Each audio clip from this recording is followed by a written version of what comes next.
Hi, good morning mga idol. Ang dami talagang nagtatanong taga saan talaga ako. Yung iba nga hindi raw talaga nila kilala kung taga Danau ako. Balik tayo sa nakaraang mga idol. Kung hindi kita kaedad, hindi mo talaga ako kilala kasi kung sa panahon ngayon hindi na ako masyadong palalabas sa bahay. Pero nung panahon mga 90s, laman ako ng kalsada dyan.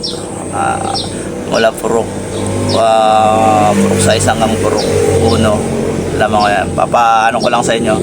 Kung taga Danau kayo, naalala nyo pa ba to na yung dyan sa Purok 2, may upuan dyan sa labas sila na ika.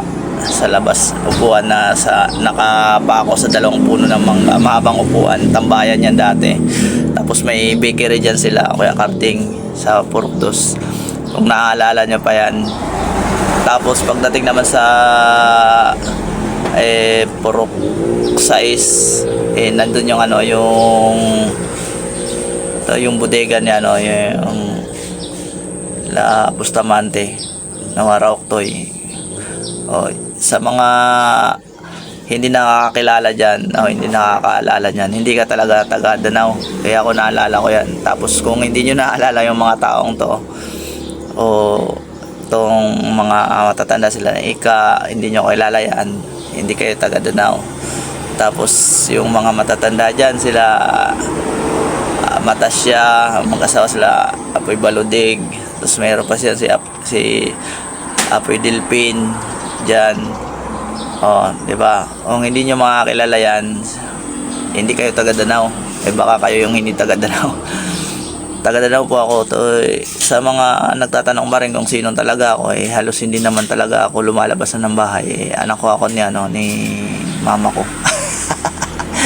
Si Ingay, yung kapatid ko po si Noyna Fernando, ni Silvano, si Lea na Ungkal, si Alona Ungkal, tas si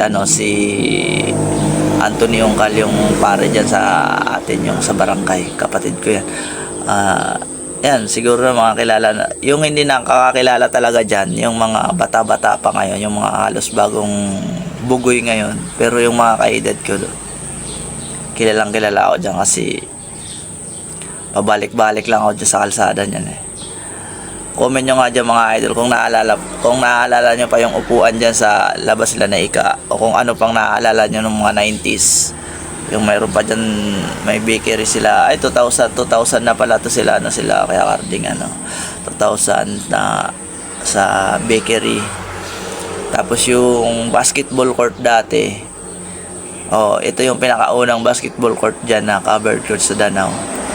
Doon sa Purok 3, doon malapit kaya Dani na Ambe, kaya Mami Tina. Doon sa Kagawad Risa, doon Kagawad Risa, doon dati. Kasi yung tinatawag diyan dati sila, sino ba yun, yung mamukring sila, doon yung unang covered court dyan. Doon pa ginaganap yung mga sayawan dati dyan. Tapos siguro naalala nyo na nung paglipat ng basketball court dito naman sa kalsada, yung barangay hall natin ngayon dyan, yung nakabalagbag dyan yung covered court. Naalala nyo yan, before siya ilipat sa ganyang pwesto ngayon. Alam ko, di ba? Siyempre taga Danau ako kayo mga idol, kung naalala nyo dati, naalala nyo pa ba itong sinasabi ko, taga Danau ka. Kung hindi mo naalala yan, hindi ka taga Danau. Good morning sa inyo mga idol.